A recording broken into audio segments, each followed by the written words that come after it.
é uma carta de Paulo, a primeira dele, aos Tessalonicenses, capítulo 4, versículo 4. E diz assim: que cada um de vós saiba possuir o seu vaso em santificação e honra. E Emmanuel nos explica assim: a recomendação de Paulo de Tarso aos Tessalonicenses ainda se reveste de plena atualidade. O vaso da criatura é o corpo que lhe foi confiado. Então ele já está agora traduzindo a fala dele. O homem comum, em sua falsa visão do mundo evolutivo, inadvertidamente procura saturá-lo de enfermidade, lama e sombras. E em toda parte observam-se consequências funestas de semelhantes desvios. Na verdade, nós não cuidamos muito do nosso corpo. Nós não aprendemos a desenvolver o que chamamos de consciência corporal. Então, não refletimos na hora de comer informações além do sabor. É gostoso ou não é? Só isso para nós basta para que nós venhamos a escolher um alimento. Eu gosto ou eu não gosto? É gostoso ou não é? Pronto, final. Não temos muito aquela história de que, tá, pode ser gostoso, delicioso, mas não faz bem. Então não me serve. E isso não existe na nossa consciência. Isso deveria existir na nossa consciência corporal. Mas não temos muita prática com isso. Para nós, o sabor é o suficiente para escolher o alimento. Aqui aparecem abusos da alimentação, além surgem excessos inconfessáveis. Existências numerosas esbarram no túmulo à maneira de veículos preciosos atropelados ou esmagados pela imprevidência. Então a gente vai ver, quando a gente morre, o que sobrou do nosso corpo nem serviria para outras pessoas, né? Ou seja, na verdade, a gente, quando morre, nosso corpo já não serve nem mais para nós mesmos. É como eles estão comparando a um carro caro, bonito e lindo, mas todo destruído por um acidente do motorista imprevidente. Entretanto, não faltam recursos da bondade divina para que o patrimônio se mantenha íntegro nas mãos do beneficiário, que é a nossa alma imortal. Deus não cessa a sua bondade. A higiene, a temperança, a medicina preventiva, nós optamos mais pela medicina que atua já na doença, mas a medicina preventiva, que está falando, aquela que a gente faz para não adoecer, a disciplina jamais deverão ser esquecidas. Então, o que nós temos que ter em mente para combater, para manter o nosso corpo, vamos falar assim, íntegro, para manter o nosso corpo saudável? Higiene, temperança, medicina preventiva e disciplina. O pai compassivo não se despreocupa das necessidades dos filhos, mas sim os próprios filhos é que menoscabam os valores que a sabedoria infinita lhes empresta por amor. Alguns superlotam o vaso sagrado com bebidas tóxicas e estonteantes. Transformam outros em máquina da gula carniceira, quando ou não despedaçam nos choques do prazer delituoso.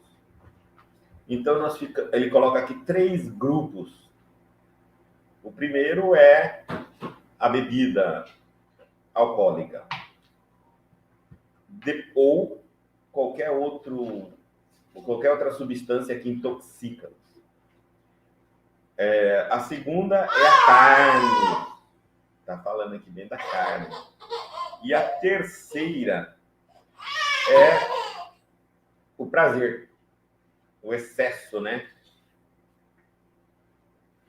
Em busca do prazer delituoso.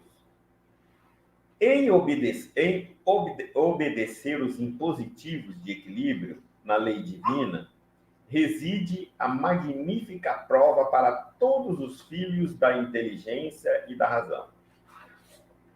Então, tá aqui, ó, a lei de equilíbrio está nos colocando em prova. A gente vê essa lei de equilíbrio, a gente estuda isso, é uma das leis, está no livro dos Espíritos, e para que nós venhamos pensar assim, o que essa lei é aplicada em nossa vida? Como essa lei é aplicada em nossa vida? Aqui é o momento dela. Todos nós passamos pelas provas da lei de equilíbrio. É uma lei divina. Mas raros saem dela integralmente vitoriosos. A maioria espera milagres. Então, se a gente abrisse aqui o atendimento para doenças físicas, nossa, ia ter uma multidão gigantesca. Há pessoas que gastam fortunas para ir aonde tiver que ir, fazer o tratamento que forem, mas não conseguem apenas disciplinar sua alimentação. Simples, né? Muitas vezes a gente gasta fortuna em planos de saúde, por exemplo, gastamos lá 2 mil, 3 mil reais em planos, gastamos uma fortuna com plano de saúde e não deixamos de gastar com os alimentos que nos matam. É um contrassenso. Inclusive, a gente já gasta no plano de saúde porque sabe que vai adoecer, porque já sabe que se alimenta indevidamente.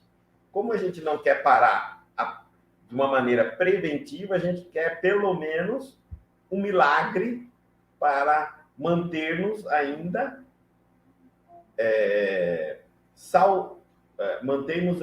nos mantermos ainda em condição de nos alimentarmos indevidamente.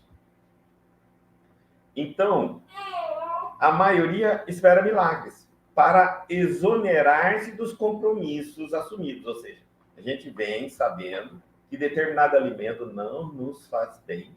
Vamos nos alimentando daquilo dia após dia, anos após ano. E lá na frente, quando vem as consequências, a gente está buscando um milagre. Aí começa a orar, faz promessa, gasta fortuna. Né? Alguns dizem assim, eu daria qualquer coisa para resgatar a minha saúde X, Y, Z. Será? E quando você não tinha doença, quanto você deu para não a tê-la? Né? Porque depois que você a tem, aí é a consequência. Mas nunca, com exceção das doenças que você nasce com. Aquelas que são adquiridas com o mau uso da alimentação, dos pensamentos, das emoções, essas, você podia todas elas ter evitado. Ou, no mínimo, diminuído muito a atuação dela no teu corpo. Então, a maioria espera milagres para exonerar dos compromissos assumidos, olvidando que o problema do resgate e do reajustamento compete a cada um. Não compete a Deus. Não está, como muitos dizem, está na mão de Deus. Não, está na sua mão. A sua saúde pertence a você. Você levou-se a esse estado, você sai dele. Deus abençoa tanto a saúde como um método de reparação, de reajuste, de aprendizado, de experiência, como também abençoa a saúde, a conquista da saúde, a reabilitação. Tudo está abençoado por Deus e está totalmente em suas mãos. O melhor pai terrestre, ele diz, não conseguirá preservar o vaso dos filhos,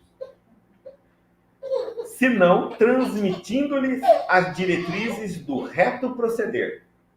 Então, essas diretrizes já foram transmitidas.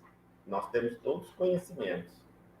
Fora pois da lição da palavra e do exemplo, é imprescindível reconhecer que cada criatura deve saber possuir o próprio vaso, o corpo, em santificação e honra para Deus. Eu utilizo um método que me ajuda bastante.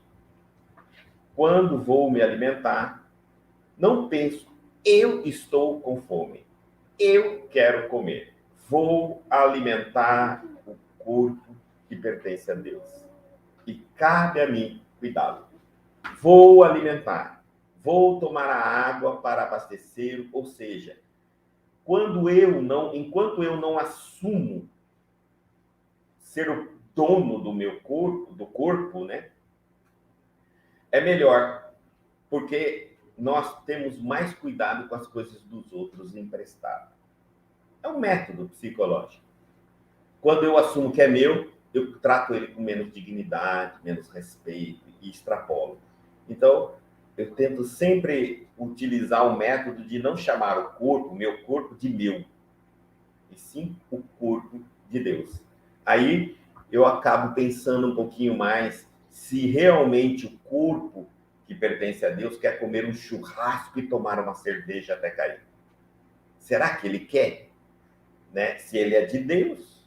Agora, se é meu, pode ser que eu faça isso, porque eu me sentiria bem, porque eu gosto, e etc. Mas como o corpo não é meu, não posso fazer isso.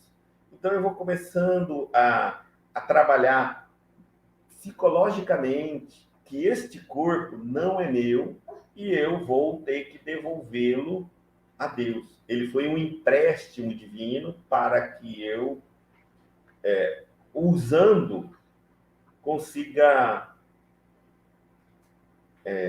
habitar esse mundo para obter experiências e conhecimento e evoluir. Mas é uma cápsula. Ele não me pertence. Se ele me pertencesse, quando eu desencarnasse, eu levaria ele comigo. Ele iria comigo para o mundo espiritual. No entanto, não. Ele fica neste planeta, neste mundo, e só o meu espírito vai. Então, ele não me pertence. O que não me pertence, eu não levo comigo. É muito simples. Então, eu tenho que começar sempre a pensar de uma maneira de tratar muito bem, cuidar de maneira muito disciplinada e responsável das coisas que não me pertencem.